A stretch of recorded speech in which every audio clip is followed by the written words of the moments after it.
করতে চাইছিল। 24-এ হাজার হাজার ভাই বোনদেরকে হত্যা করার পরে আজকে একটি সুশীল গোষ্ঠীকে দেখতেছি তারা আওয়ামী লীগের রাজনীতি করার পক্ষে কথা বলছে। এখানে আমাদের আহত ভাইয়েরা আছে, শহীদদের ফ্যামিলি আছে।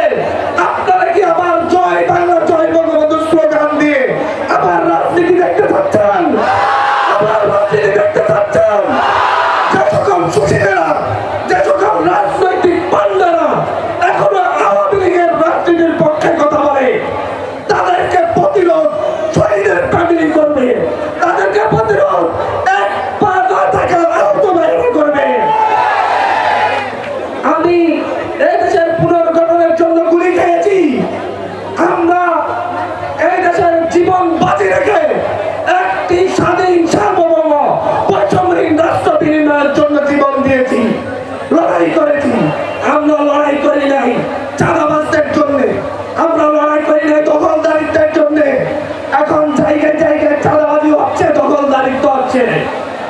সরকারকে অবশ্যই অবশ্যই দখলদার চাঁদাবাজদের বিরুদ্ধে কঠোর অ্যাকশনে যেতে হবে।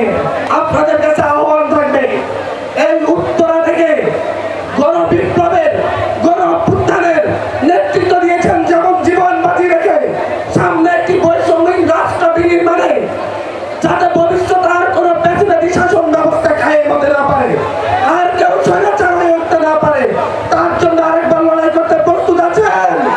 লড়াই করতে প্রস্তুত আছেন? লড়াই করতে প্রস্তুত আছেন? লড়াইটা আমাদের, লড়াইটা আমাদের। আমরা যেমন লড়াই করছি আগস্ট পর্যন্ত, আমরা লড়াই করবো আরো বছর খানেক। ততদিন পর্যন্ত আমরা, যতদিন আপনি মুক্তের স্বপ্ন সফল হবে। আহ্বান জানাচ্ছি বৈষম্যহীন রাষ্ট্রের স্বপ্নকে টিকিয়ে রাখার জন্য একতা। আহ্বান জানাচ্ছি বৈষম্যহীন রাষ্ট্রের স্বপ্নকে টিকিয়ে রাখার জন্য আরেকটি সংগ্রামে। আপনাদেরকে বলবো, এই সংবিধানকে বাতিল করার দাবি জানাচ্ছি। এই উত্তরার মঞ্চ থেকে যে সংবিধান বাংলাদেশের বারবার ফ্যাসিস্ট এবং স্বৈরাচার সরকার প্রতিষ্ঠিত করতে সাহায্য করেছে, সেই সংবিধান বাতিল করে জনগণের জন্য, জনগণের পক্ষে, যাতে আর ভবিষ্যতে কোনো ফ্যাসিস্ট হয়ে উঠতে না পারে, কোনো সরকার স্বৈরাচার হয়ে উঠতে না পারে, সেরকম একটি সংবিধান লিখতে হবে।